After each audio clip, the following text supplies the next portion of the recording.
আসসালামু আলাইকুম বন্ধুরা, আশা করি আপনারা সবাই ভালো আছেন। তো বন্ধুরা, কুরবানির ঈদ ২০২৬ বড় বড় গরু দেখবেন না, এটা তো হয় না। তো বন্ধুরা, যেই কথা সেই কাজ। আমি আপনাদেরকে আজকে নিয়ে এসেছি যে অস্থায়ীভাবে কুরবানির পশুর হাট বসানো হয়েছে এমন একটি জায়গায়, যেটা প্রতি বছরই মূলত এখানে করে থাকে। তো বন্ধুরা, গরুর পাশাপাশি এখানে বড় বড় মহিষও কিন্তু উঠে এসেছে। তো বন্ধুরা, এখানে আমি প্রথমে হাটের কর্নার দিয়ে শুরু করলাম। তো কর্নারে ঢুকতেই আমি এই অস্টাল জাতের এই সাদা গরুটিকে দেখি এবং দেখেই আমি মুগ্ধ হয়ে যাই। কি কারণে মুগ্ধ হয়ে যাই সেটা আপনারা একটু লক্ষ্য করুন যে এখানে গরু দুটির যে চোখ, একেবারেই মায়াবী চোখ। মায়াবী চোখ দেখে সবাই কিন্তু তার প্রেমে পড়ে গেছে। সবাই এই গরুটিকে ভিড় জমিয়ে দেখছে। তো বন্ধুরা, আবার সামনে একটু যেতেই আমি দেখতে পেলাম যে দেশাল ষাঁড় গরু।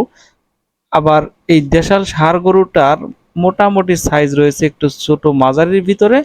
তো এই এখানে অনেক ভদ্রলোক এসে, তো ম্যাক্সিমাম লোকই ছবি তুলছেন।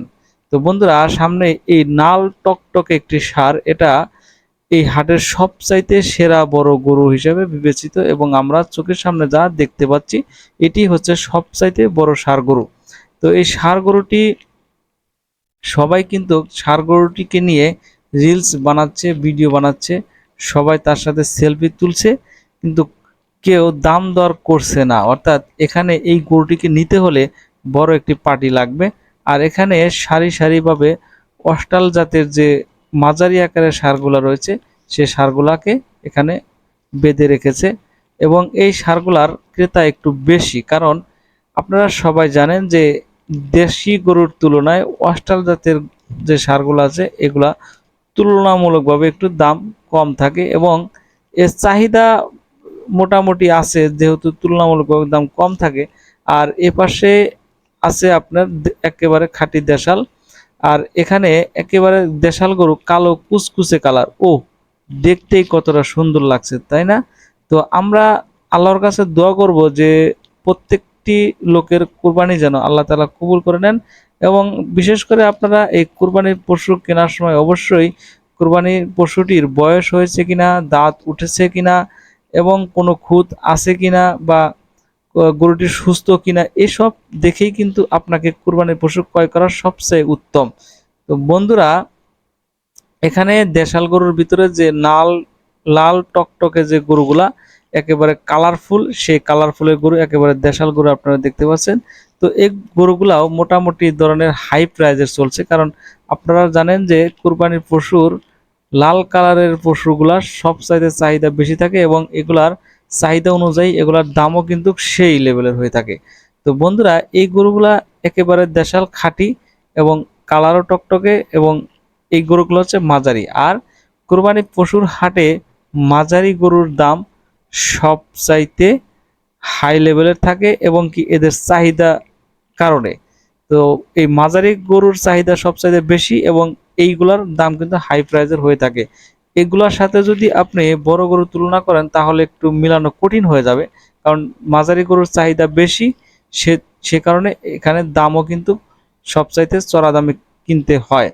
তো বন্ধুরা, এপাশে বৃষ্টির পানিতে একটু কাদা হয়ে গেছে, তো যার কারণে গরুগুলার অনেক কষ্ট হচ্ছে দেখলাম। তো এই অস্টাল গরুগুলাকে বেঁধে রাখা হচ্ছে, তাদের পায়ের নিচে অনেক বালি দেওয়া হয়েছে যাতে কাদার পরিমাণটা কম হয়। কিন্তু আমার মনে হয় যে গরুগুলা অনেক কষ্ট ভোগ করতেছে, কারণ গরুগুলোর মাথা একবারে উঁচু করে বেঁধে রাখা হয়েছে, তাদের এখানে শোয়ার কোনো ব্যবস্থা নেই। আর এখানে যে সমস্ত গরু উঠেছে, গরুর পাশাপাশি অনেকগুলো মহিষ উঠেছে। তো মহিষ দেখতে পাচ্ছেন যে কি বড় বড় মহিষ।